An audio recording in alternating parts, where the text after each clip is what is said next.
Oi, pessoal, tudo bem com vocês? Espero que sim. Hoje vamos começar a falar um pouquinho sobre leishmaniose, tá? Essa é a nossa segunda patologia causada por protozoários e nós vimos até então, né, um pouquinho sobre como funciona as patologias causadas pelos protozoários, começando pela primeira, que é a doença de Chagas, causada pelo Trypanosoma cruzi, e agora a gente vai ver a leishmaniose, né? E aí vocês vão perceber ao longo dessa aula que a leishmaniose tem alguns aspectos que são um pouco parecidos com a doença de Chagas. Isso porque o parasito ele vem da mesma família. Então, à medida que a gente for caminhando, vocês vão perceber algumas pequenas semelhanças, tá? Mas essas semelhanças se dão justamente pela familiaridade que é muito grande entre esses dois parasitos, o parasito da leishmaniose e o parasito da doença de Chagas. Mas são doenças diferentes e os parasitos também são diferentes, não são o mesmo parasito, tá bom? Pessoal, eu gosto muito de falar de leishmaniose, porque leishmaniose foi o tema do meu mestrado, né? Então eu passei aí 2 anos e meio praticamente trabalhando com a leishmaniose e falar de leishmaniose para mim é muito interessante. Nós tentamos desenvolver no meu mestrado um medicamento que fosse menos tóxico para as pessoas, porque conforme vocês vão ver mais para frente, né, a leishmaniose ela tem um pequeno problema porque todos os medicamentos causam muito efeitos colaterais, né? E a gente teve então a ideia de tentar criar um medicamento e aí à medida que a gente for andando aqui no nosso conteúdo, eu vou ir falando aí para vocês um pouquinho da experiência que nós tivemos, né? Com o desenvolvimento desse medicamento, com esse tratamento que nós propomos durante o meu período no mestrado. Primeiro vamos lá, né? Provavelmente alguns de vocês já devem ter ouvido falar sobre a leishmaniose, ou então sobre úlcera de Bauru, ou então sobre calazar, né? Alguns de vocês devem estar aí pensando, é aquela doença que dá no cachorro? É sim, né? A leishmaniose é aquela doença que tanto acomete o humano quanto acomete o cão, né? Quanto acomete o cachorro também. Então, essa é aquela doença que dá aquelas úlceras, aquelas feridas que se descamam e que pode acontecer tanto no cão, né, quanto no homem. Então, ela é uma doença infecciosa, como é causada como todas as outras parasitoses. Lembrando que doença infecciosa não significa contagiosa, tá bom?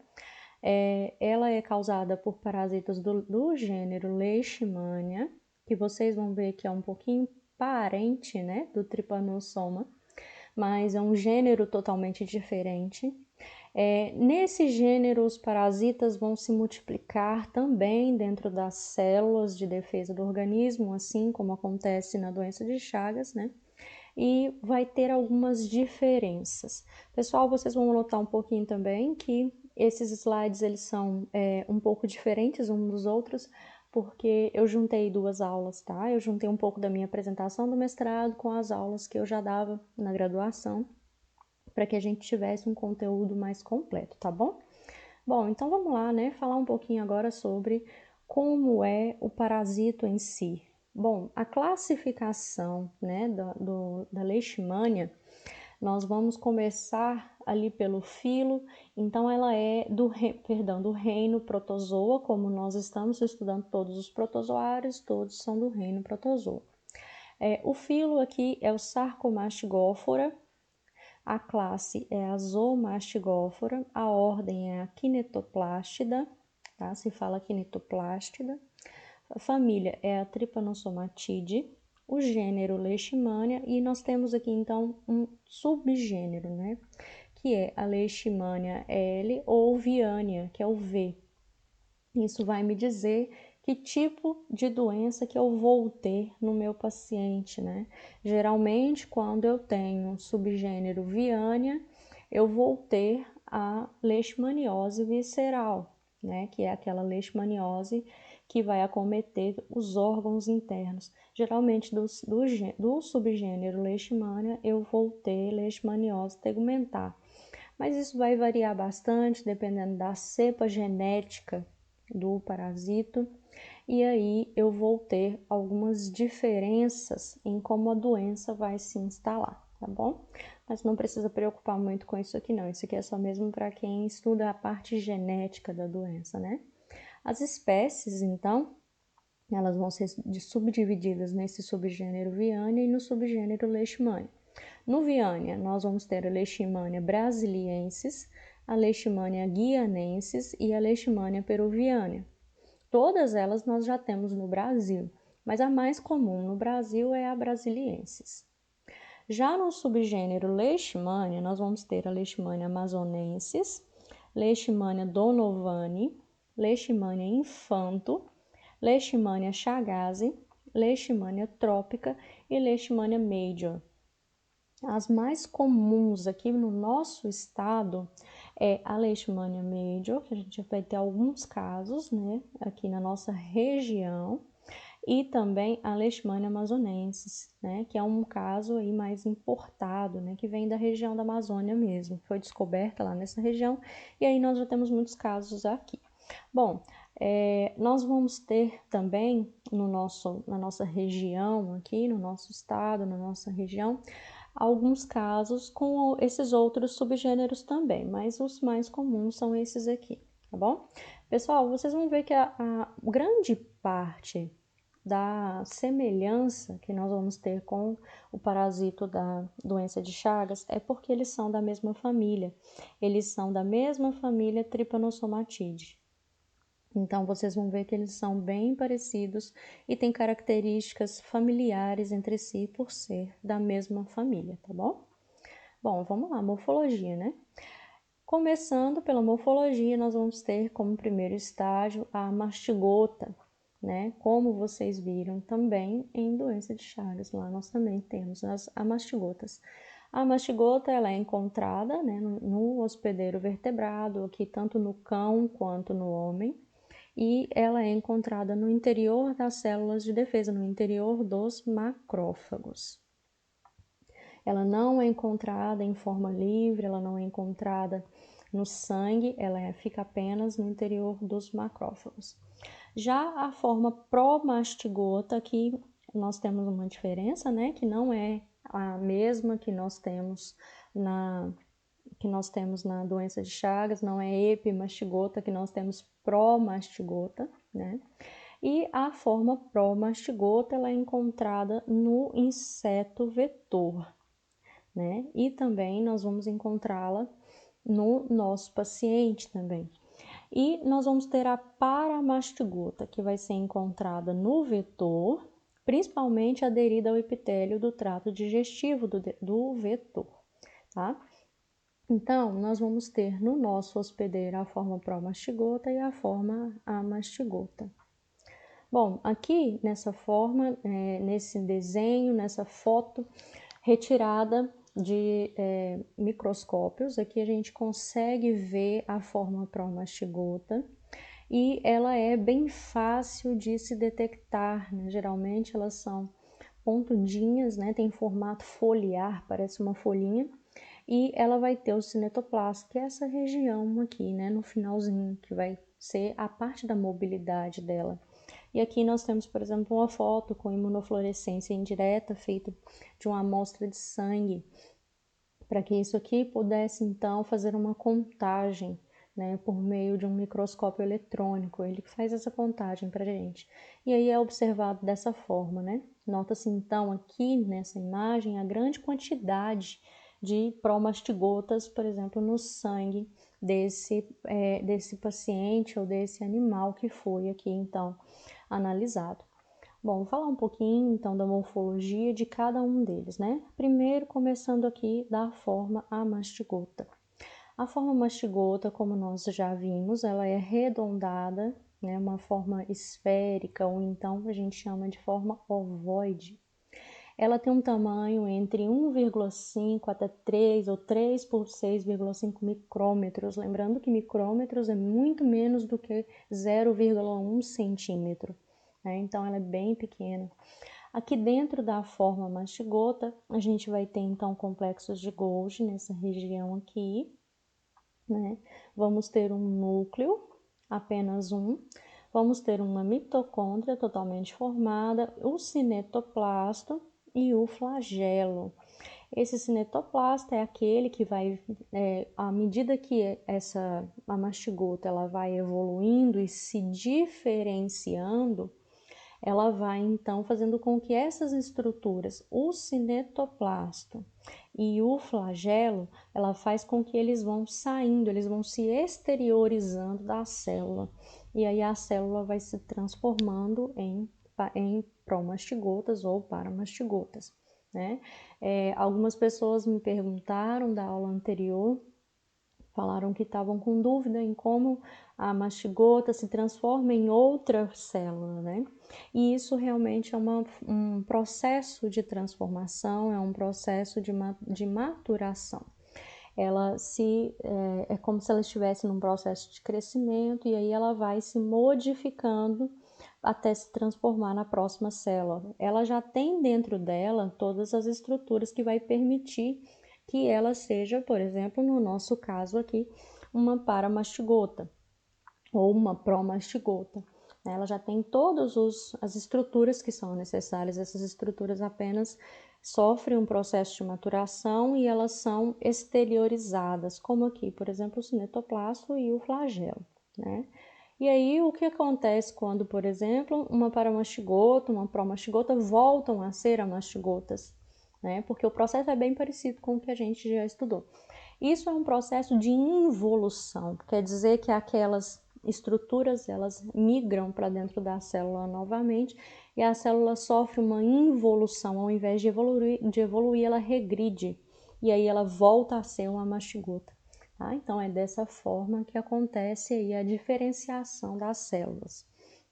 Bom, como já falei para vocês, ela tem um núcleo, né, grande, arredondado, um cinetoplasto que está dentro da célula e um flagelo também que está dentro da célula, né? Ele não está livre, como nós vamos ver aqui, por exemplo, na promastigota. A promastigota seria, então, uma mastigota que já passou pelo seu processo de maturação e diferenciação, e agora todas as suas estruturas que antes estavam dentro, agora já estão exteriorizadas para poder formar ali, então, a promastigota. Como, por exemplo, aqui o cinetoplasto, que vem para a porção final da célula, né? E o flagelo, que fica aqui então exteriorizado e vai dar a mobilidade para essa célula, né?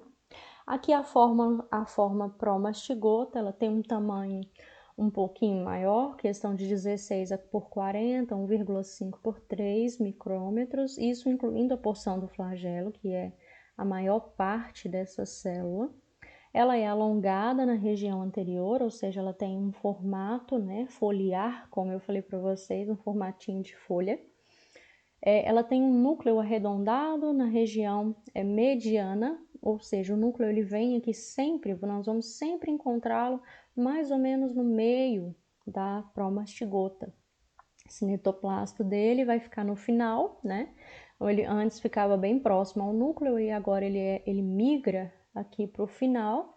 Lembrando que o cinetoplasto é aquela região que ajuda, né, a célula a condensar o seu DNA e toda a sua informação e ajuda também a célula a ter o seu formato. Então, por isso que ele vem aqui para o final, né? Ela vai ter, então, a presença do flagelo livre, que é a sua grande característica, né? Sua maior característica é essa, a presença desse flagelo livre aqui. E ela vai ter algumas variações. Essas variações vai depender também da cepa genética, né, da carga genética que ela carrega, e vai depender também da forma que ela vai trazer a doença. Aqui nós temos as variações procíclica, nectomana, aptomana, leptomana e metacíclica, sendo que o que importa para a gente mesmo é a metacíclica, que é a forma infectiva da doença. Então, para que eu tenha uma doença instalada, para que o meu paciente fique doente, eu preciso ter então a presença da promastigota metacíclica, tá bom? Então isso aí é importante. Vamos lá. E a forma paramastigota, ela vai ter um tamanho de 5 por 10 por 4,6 micrômetro. Ela também vai ser um pouquinho oval ou quase arredondada. E o cinetoplasto dela vai ficar do ladinho aqui, ó, do núcleo. Vocês conseguem ver ele aqui, né? Bem do ladinho do núcleo. Esse aqui é o núcleo. E o cinetoplasto tá aqui do lado, né? Bem aqui nessa região. E aí, né, nós vamos ter um flagelo pequenino, não tão grande assim, e esse flagelo vai estar sempre ligado à parede intestinal do vetor, tá bom? Então, ela não é uma forma livre, ela é uma forma que a gente sempre vai encontrar presa na parede intestinal do vetor. Então, a paramastigota, né, ela vai ser uma forma que eu não vou encontrá-la livre, eu vou sempre encontrá-la na parede intestinal do vetor. Então, vamos lá. Como que acontece, então, a transmissão da leishmaniose, né? O parasita vai ser, então, inoculado no nosso hospedeiro, no nosso paciente, por meio da picada, tá? Por meio da picada de um mosquito. E nós chamamos esse mosquito de mosquito palha. Esse mosquito palha, somente as fêmeas que fazem o repasto sanguíneo, que a gente chama de picada, o ato de se alimentar do sangue. Então, apenas as fêmeas do mosquito palha é que fazem o repasto sanguíneo, que picam o hospedeiro e que vão transmitir, né, a doença em si. Outras formas de transmissão também podem acontecer por carrapatos e pulgas, podem acontecer de forma transplacentária, de mãe para filho, e por transfusão sanguínea, né? E esses casos são um pouco menores, mas podem acontecer também. Bom, o período de incubação que nós vamos ter, né, bastante variável, tanto para o homem, tanto para o cachorro, né, tanto para o homem quanto para o cão. E aí, no caso aqui da visceral, vocês vão ver que nós temos duas formas, a visceral e a tegumental. Vou falar um pouquinho mais delas aqui para frente. No homem, geralmente, a gente vai ter um período de incubação de 10 dias até 24 meses. Já no cachorro pode chegar até 7 anos, né? E aí, durante esses 7 anos, os cães podem ser assintomáticos. Eles podem não ter nenhum tipo de sintoma até manifestar a doença em si. Já a leishmaniose tegumentar, vou explicar mais para frente o que é isso, né? O período de incubação costuma ser de mais ou menos um mês, podendo ser um pouco mais curto, podendo aparecer até com 2 semanas, ou muito mais do que isso, de 6 a 12 meses, né? Vai depender muito do tipo de parasito que foi inoculado, o tipo de parasito pelo qual essa pessoa foi infectada. Bom, falar um pouquinho agora do ciclo biológico, né, para a gente entender como que funciona essa infecção, para entender como é que funciona esse parasitismo, né, pela leishmaniose.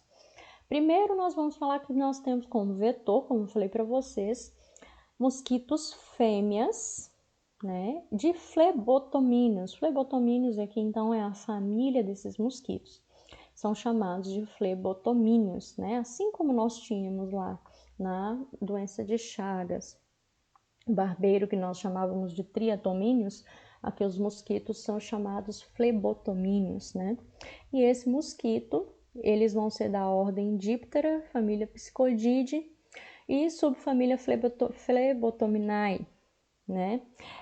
Esses mosquitos, também no Brasil, nós temos as espécies Lustomia, se fala Lustomia, sem como se não tivesse o Tzinho, tá? Lustomia longipalpis e o Lustomia cruzi. São as duas espécies que nós temos aqui no Brasil em maior abundância. O nome popular é o mosquito palha, ou tatuquira, ou birigui, né? Ou alguns outros nomes que a gente pode encontrar aí. Esse mosquito é aquele mosquito transparente, pequenininho, que não tem pintinhas, né? Bem diferente do Aedes aegypti. Esse mosquito, ele é aquele pernilongo famoso, né? Que não é o pretinho, é aquele clarinho. Provavelmente vocês já devem ter visto. É um que ele é meio lento, né? Até fácil de conseguir matar antes que ele faça a picada, porque ele é bem lentinho. Esse mosquito, ele é muito comum. A picada dele costuma ser geralmente mais à noite, à tardezinha e à noite. É um mosquito que voa baixo, né? Ele não voa muito alto. E a gente consegue encontrá-los muitas vezes nas paredes, né? Ele não faz abrigo nem casa, mas ele se apoia na parede, né? Quando não está voando, quando não está procurando alimento. Então, esse mosquito ele é bem comum, bastante fácil da gente encontrar. Diferente do barbeiro na doença de Chagas, que uma vez que ele estiver infectado, ele pode transmitir a vida inteira, o mosquito não vai ser assim.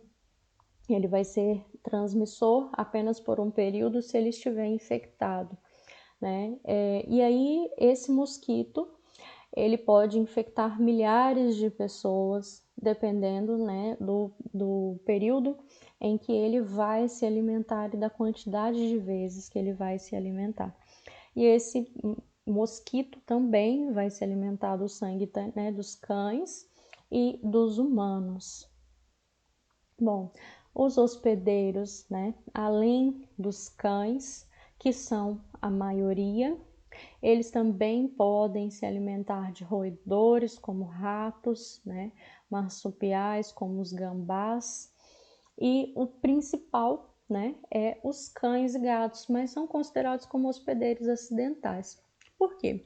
Porque naturalmente os hospedeiros principais seriam os animais silvestres, né? Os roedores, os ratos, os marsupiais, que são os gambás, os canídeos, como os lobos.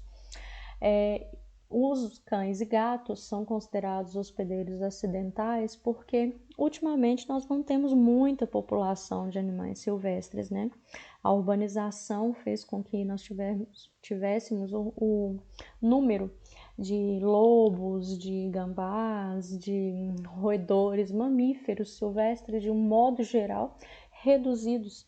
Então, cães e gatos, né, são os hospedeiros principais ultimamente. Justamente por isso, por causa dessa mudança do cenário rural para o cenário urbano. E o homem, consequentemente, né? Porque, principalmente pela grande relação que nós temos entre animais domésticos, entre cães e gatos, e a humanidade de um modo geral, né? Quem não tem aí um cãozinho, um gatinho em casa? E esses animais, uma vez infectados, podem ser fonte para infectar outros mosquitos ou até mesmo o próprio mosquito fazer, né? Então, ali a picada e vir até o homem, fazer então a picada no homem e passar então esses parasitos, né? Contando para vocês, eu já tive leishmaniose, por isso que eu acho muito interessante, eu gosto muito de falar dessa matéria, dessa parte. Quando eu tive leishmaniose, eu tinha mais ou menos uns 11 anos e eu tive a leishmaniose tegumentar, que é o que a gente vai falar daqui a pouco, que é a de pele. Né? Eu tive uma pequena úlcera no joelho. O nosso quintal foi infectado, um mosquito infectou o nosso cão. E da minha família, eu tive os meus sobrinhos, né, que na época tinham 7 anos e 9, não, uns 8, né, uns 8, 7 anos, e o outro tinha uns 3, 4 aninhos, né, também foram infectados, da família inteira, nós 3 tivemos. A gente fez o tratamento, o cão teve que ser sacrificado, e nunca mais nós tivemos nenhuma outra complicação, porque o tratamento foi feito de forma rápida, né? Mas foi um tratamento bastante doloroso, tivemos que tomar injeções durante muito tempo. E hoje em dia eu tenho apenas um pequeno sinal no joelho, né, onde ficou a úlcera. Então eu conheço bem essa doença de forma pessoal. e não é muito agradável. Mais pra frente eu vou falar para vocês um pouquinho como que é, tá? Mas é bastante interessante e é uma doença muito próxima da gente, porque é uma doença muito fácil de se perceber e às vezes vocês ouvindo falar e conhecendo como ela é, vocês podem até mesmo ter conhecido alguém que teve. Bom, falar um pouquinho agora do ciclo biológico, né? O ciclo biológico, ele é heteroxênico, né? Porque quer dizer que nós temos nós vamos ter dois hospedeiros, né? Nós vamos ter o cão e nós vamos ter também o homem. E nós vamos ter um ciclo que vai acontecer no inseto, um ciclo no inseto e um ciclo no homem, tá? Então, nós vamos ter um ciclo biológico que é heteroxênico.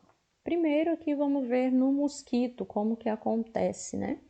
O mosquito, então, ele vai se infectar quando ele fizer a picada em um homem que já esteja infectado ou em um animal que já esteja infectado. Ali ele vai sugar, né, as amastigotas no sangue, ele vai sugar ali então as promastigotas do sangue do nosso paciente e ele vai então ter dentro do sangue do paciente uns macrófagos que vão estar cheios de amastigotas, né? Ele vai fazer o repasto sanguíneo, ele vai sugar o sangue. Naquele sangue vai vir as promastigotas que vão estar no sangue e também ele vai sugar os macrófagos que vão ter as amastigotas dentro deles. Esses macrófagos vão se romper dentro do intestino ali do nosso mosquito e ele vai liberar as amastigotas. Essas amastigotas vão se transformar aqui então em promastigotas, né? Lembrando que ele vai fazer esse repasso sanguíneo, ele vai sugar o sangue do paciente que já está infectado. Sugando o sangue, ele vai sugar uma pequena porção ali de promastigotas que vão estar livres no sangue e a maioria delas vão estar no interior dos macrófagos como forma de amastigotas. Uma vez que esses macrófagos forem sugados pelo nosso mosquito, o que vai acontecer? Eles vão se romper, né? O macrófago vai se romper e vai liberar as amastigotas. As amastigotas vão então se transformar em promastigotas, naquele processo que a gente já falou, né? Como que acontece. E aí então, dentro do vetor, elas vão se dividir, né? Dentro ali do nosso mosquito, elas vão se dividir por ordem binária, né? E aí, se dividindo, elas vão se aderir na parede do vetor, do intestino do vetor, como paramastigotas, vão ficar ali durante um certo período, e aí depois elas vão migrar para a região final do intestino do vetor. E essa região final do intestino do vetor, elas vão sair pela saliva, né? Que vai ser uma forma como se fosse uma regurgitação. Então, uma vez que esse mosquito picar uma pessoa que não está infectada, as promastigotas vão ser então inoculadas no local da picada. Já no homem, então, essas promastigotas vão ser rapidamente fagocitadas pelos macrófagos, né? E elas vão dentro do macrófago se transformar em amastigotas. Então, as promastigotas são quem vai ser inoculada no nosso hospedeiro, no homem, por exemplo. Então, ao picar, o inseto vai deixar no local promastigotas. Essas promastigotas vão ser fagocitadas pelos macrófagos, como vocês veem aqui, elas vão ser fagocitadas pelos macrófagos e dentro dos macrófagos elas vão se transformar em amastigotas. e aí elas vão se multiplicar, né, dentro do macrófago até que aquele macrófago se rompa. Uma vez que ele se romper, ele vai liberar as amastigotas, né? Ele vai liberar as amastigotas que vão logo se transformar em promastigotas. E como promastigotas, elas vão para o sangue, né? E aí o vetor, quando vier aqui um novo inseto e sugar o sangue do nosso paciente, ele vai sugar aquelas promastigotas que estão livres no sangue e vão sugar também os macrófagos que estão cheios de amastigotas. E aí vai se iniciar o ciclo todo novamente, ok? Então, continuando, nós temos dois tipos, né, de manifestações clínicas da leishmaniose, como eu falei para vocês.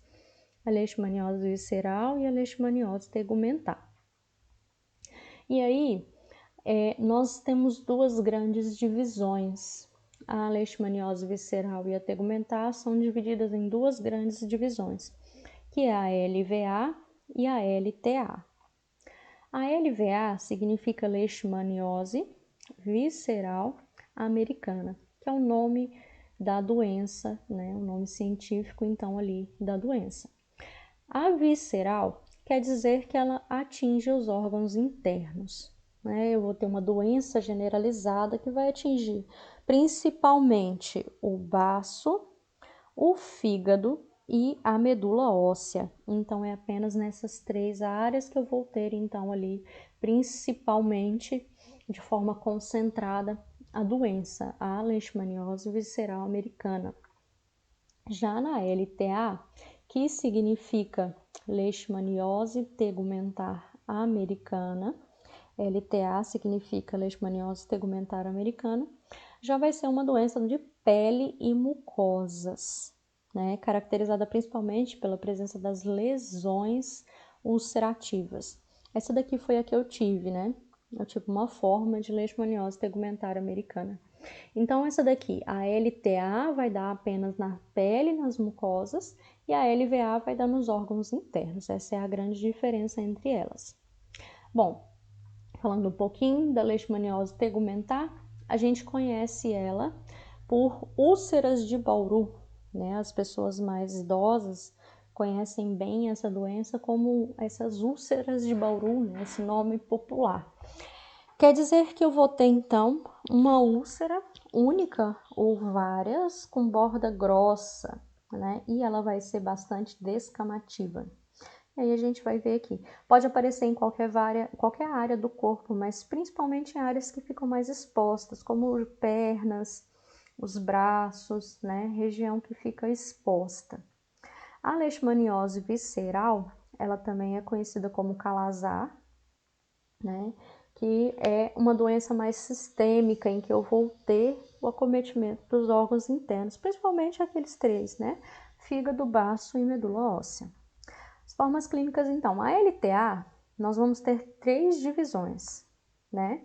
A LTA, lembrando que é a leishmaniose tegumentar americana. Essa daqui é a da pele, né? É a da pele, isso, e das mucosas, né? Nós vamos ter aqui, então, a leishmaniose cutânea, que nós fazemos a abreviação como LC. Nós vamos ter a leishmaniose mucocutânea, que é a LMC, e a leishmaniose cutânea difusa, que é a LCDF, tá? E eles vão falar um pouquinho agora sobre cada uma delas.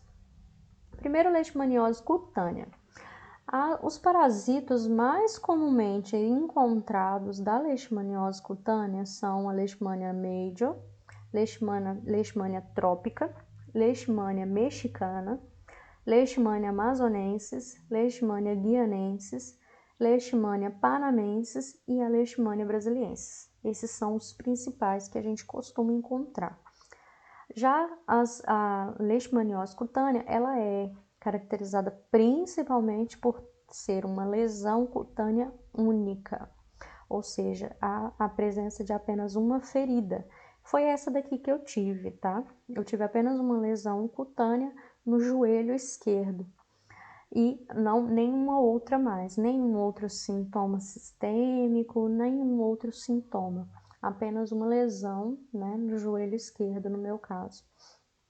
Ela é caracterizada por pápulas, né? Pápulas são aquelas pequenas bolinhas com um líquido no interior, por placas, né? Que são aquelas áreas descamativas, como se fosse uma pequena escaminha, né? Como se fosse uma pele se soltando, por úlceras, que é a ferida em si, com bordas bem determinadas, bordas grossas, e ela é pruriginosa, ela coça, experiência própria, coça muito, e realmente uma grande característica é o prurido, né, essa coceira, e ela é indolor, ou seja, o paciente não sente dor nenhuma, apenas a coceira no local. Geralmente em regiões expostas do corpo, né, como rosto, braços e pernas. E não tem sintomas sistêmicos, ou seja, não está acompanhado de febre, não está acompanhado de nenhum tipo de doença, nenhum tipo de outro sintoma que seja relacionado ao corpo todo. É apenas a presença de uma lesão cutânea, né? E esse daqui, por exemplo, é uma forma da gente identificar. Essa daqui é uma lesão já no início, no estágio bem inicial. Vocês podem notar que ela tem uma borda mais clarinha e essa borda é bem fácil de se observar. Isso aqui não é, tá, pessoal? É apenas essa daqui. Aqui nesse caso, a gente consegue perceber essa área branca, é o que a gente chama aqui, ó, são as placas, né, que vão ser descamativas. Isso aqui já são pequenas células que começam a se soltar, porque essas células já estão mortas, né? E aí a gente vai ter uma descamação.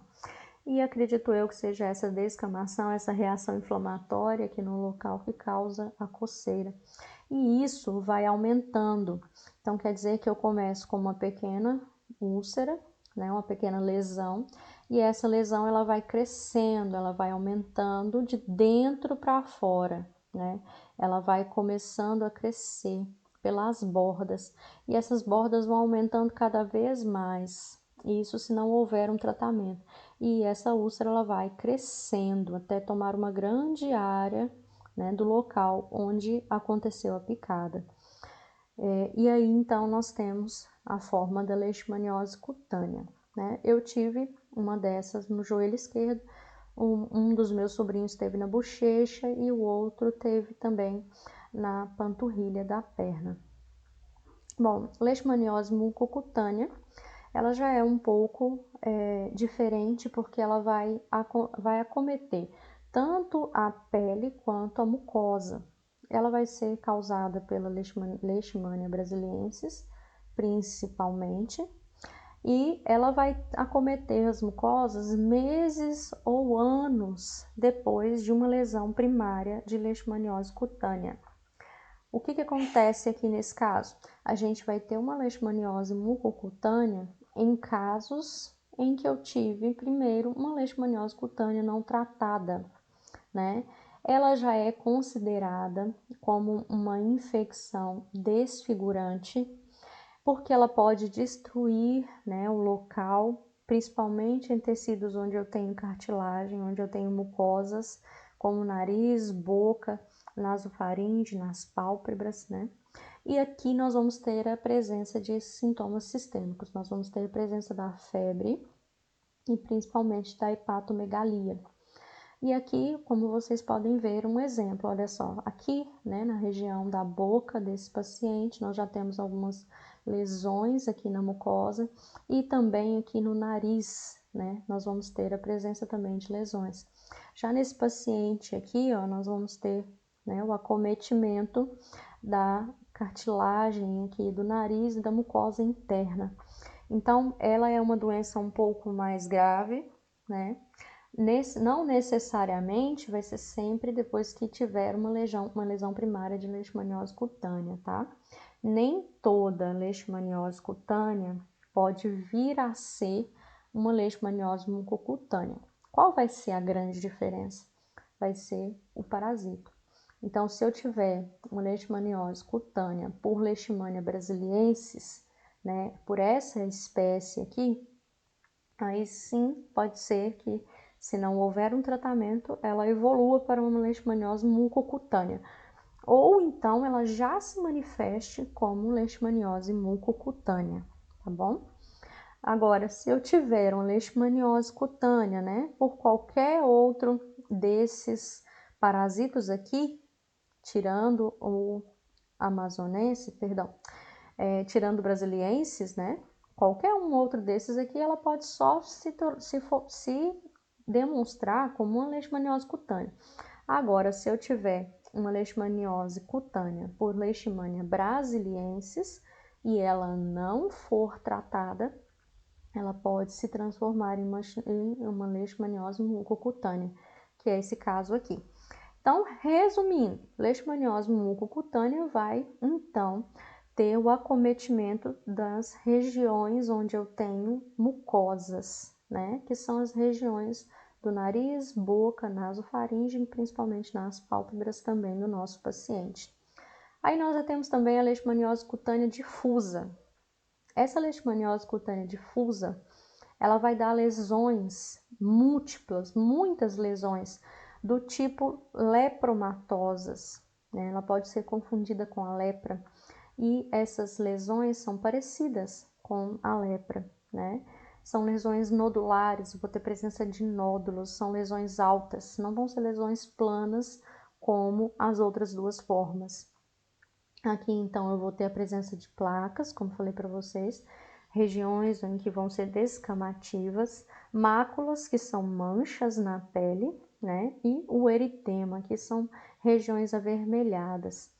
Essa proliferação vai ser bastante lenta, a evolução vai ser bastante lenta. Geralmente, quando o paciente percebe que aquilo está diferente do normal, geralmente a doença já está um pouco mais avançada. Ela pode cobrir áreas do corpo, né, com exceção do couro cabeludo, das axilas, das dobras inguinais, das palmas das mãos e das solas dos pés. Então, nesse local, ela não vai se manifestar. Fora isso, em qualquer região do corpo ela pode aparecer. Esse daqui, por exemplo, é uma forma de vocês perceberem como ela é abundante, né? A grande característica da leishmaniose cutânea difusa é um número de lesões que é muito grande, como vocês podem ver aqui. Todas essas manchas, né, vocês veem que são pequenos nódulos, são altas, né, como aqui no rosto desse paciente, por exemplo, a gente consegue perceber, então, aí a grande aglomeração, né, dessas lesões que vai acometer o paciente na leishmaniose cutânea difusa. Vou parar por aqui. Semana que vem a gente continua, então já falando aqui de epidemiologia. E aí, espero que vocês tenham entendido, tá bom? Estudem essa parte. Nós vamos falar semana que vem sobre epidemiologia, a forma da leishmaniose visceral, que é a que acomete os órgãos internos. Vamos falar um pouquinho sobre tratamento e a profilaxia. Pessoal, qualquer dúvida, me procurem, assim como vocês fizeram na outra semana. Espero que vocês consigam assimilar, tá bom? Se alguma coisa ficou um pouquinho confusa, se alguma coisa não deu para entender, vocês me avisem ou me perguntem aqui, tá bom? Não deixem de colocar o nome de vocês aí nos comentários para constar para a presença da semana e bons estudos!